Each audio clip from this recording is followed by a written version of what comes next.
Bonsoir Didier, vous en avez vu des France-Allemagne, affiche très alléchante, donc on commence Didier avec la composition de l'équipe de France. Bonsoir Mohamed, avec plaisir, j'en ai vu et en général ça se passait pas très bien, ces derniers temps c'est mieux on dira, donc c'est le 11 annoncé, un petit doute au milieu de terrain entre Rabiot et Tolisso, peut-être une surprise de dernière heure. En revanche, tous les amoureux du football vont scruter cette ligne d'attaque inédite, hein, beaucoup en rêvaient, elle est bien là? Et les Allemands la redoutent particulièrement, on comprendra pourquoi ensuite en voyant le 11 allemand. Elle est bien là, on a été rassurés hier à l'entraînement par rapport à Benzema et Griezmann. Les trois sont bien sûr présents au coup d'envoi. Alors on entend dire que la France est archi favorite face à l'Allemagne. Didier Deschamps, il est serein forcément ou... Eh ben écoute, on va l'écouter. À mon avis, il est prêt.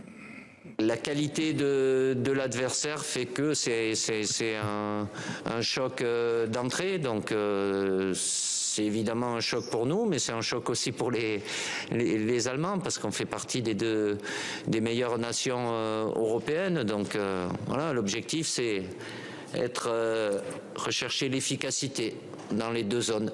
Et c'est là où ça va se jouer. Un choc d'entrée, Didier. Tiens, peut-être d'abord regarder cette image parce que des atouts, il y en a en Allemagne et notamment cet homme, Joshua Kimmich. Sa statue de cire est exposée prendre de Brandebourg en Allemagne. Voilà pour le petit clin d'œil. Ce joueur, pourquoi on entend autant parler de lui, Didier ?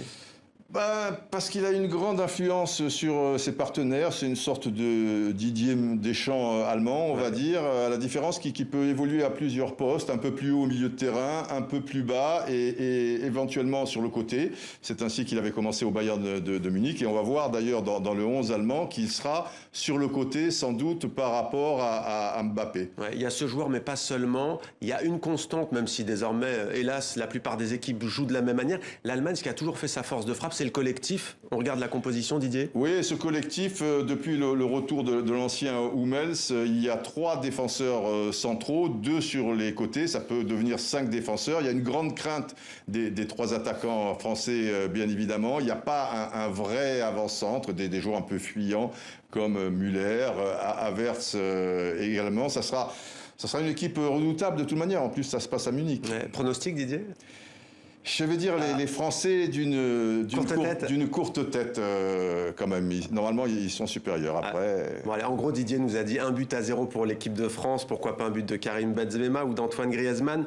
J'aimerais, Didier, qu'on termine par un visage, celui de Christian Eriksen, qui a donné de ses nouvelles à l'hôpital de Copenhague. On le voit sur son lit. Il dit qu'il va bien malgré les circonstances. Je dois encore faire des examens, mais je me sens bien 4 jours après cette attaque cardiaque. Vous aviez d'ailleurs tweeté Didier, c'était très beau, il y avait les supporters finlandais qui criaient son prénom, Christian, et les supporters danois qui reprenaient Eriksen. C'était extrêmement touchant. Vous aviez dit quoi d'ailleurs, le football c'est ça aussi? C'est ça aussi, ça devrait surtout être ça. Merci beaucoup Didier, demain on refera le match comme le veut l'expression sur TV5 Monde.